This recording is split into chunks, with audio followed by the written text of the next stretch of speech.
Okay, someone else who hasn't read yet today, start in chapter 19. Read all of chapter 19. Don't go into chapter 20, just chapter 19 right now. Okay, so this is the big story. This is like the quintessential theophany of the Old Testament. Theophany meaning appearance of God.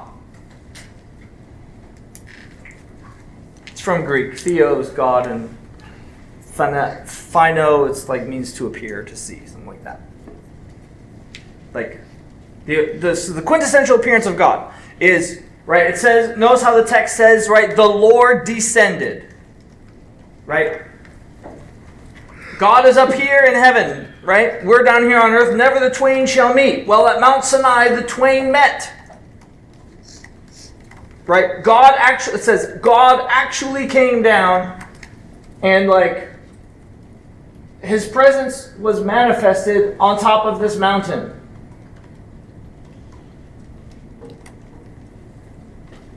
And it's horrible. Right? It's a really, right, the sound of it is like a very loud trumpet blast, it says. And it's dark. And it is thundering, and it is lightning, and it is smoke and fire. God's come down, but not all the way. Right? But there's also, right, it's not just that, but there's also a line. Right? It still is never the twain shall meet, right? God says, put this line around the mountain. Don't come across this line. If you come across this line, what's going to happen? I'm going to break out against you. I'm going to judge you. Okay, so I'm going to appropriate Martin Luther for a few minutes.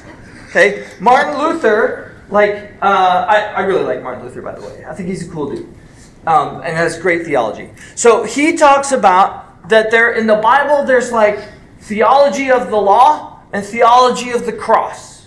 He says before Jesus, it's theology of the law, that God is there, but God is hidden. Notice this, right? When God appears, it's dark. Right? It's a storm. It's a storm theophany. So, and it's terrifying. In a few minutes, we're going to read chapter 20, and the people think they're going to die. When God actually speaks, they think they're going to die. Right? It's terrifying. Here's the point. God coming to earth, right? God coming to earth is not necessarily good news. Right? God coming into your, right? For God to be up in heaven and you down earth, and for God to come into your world and into your existence is not necessarily good news.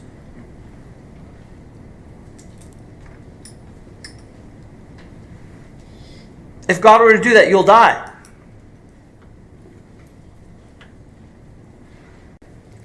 When Moses explains this whole event, right?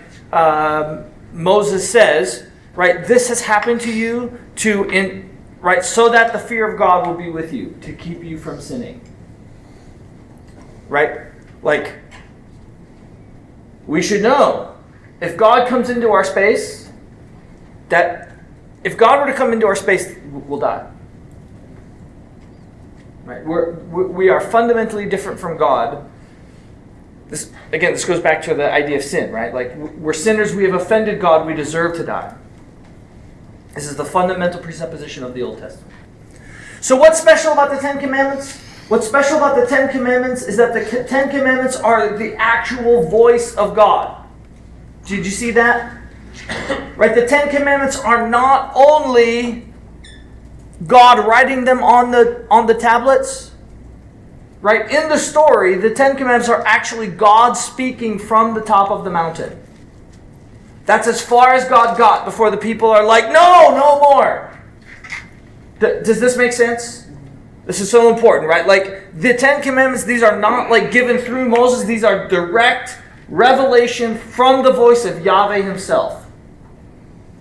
And then later we get these words in the story says that God writes them with his own finger. So this is why the Ten Commandments are like special, right? Out of all the rest of Scripture, right? How the Bible presents to us is that the Ten Commandments are things that came directly from God, both orally and in writing.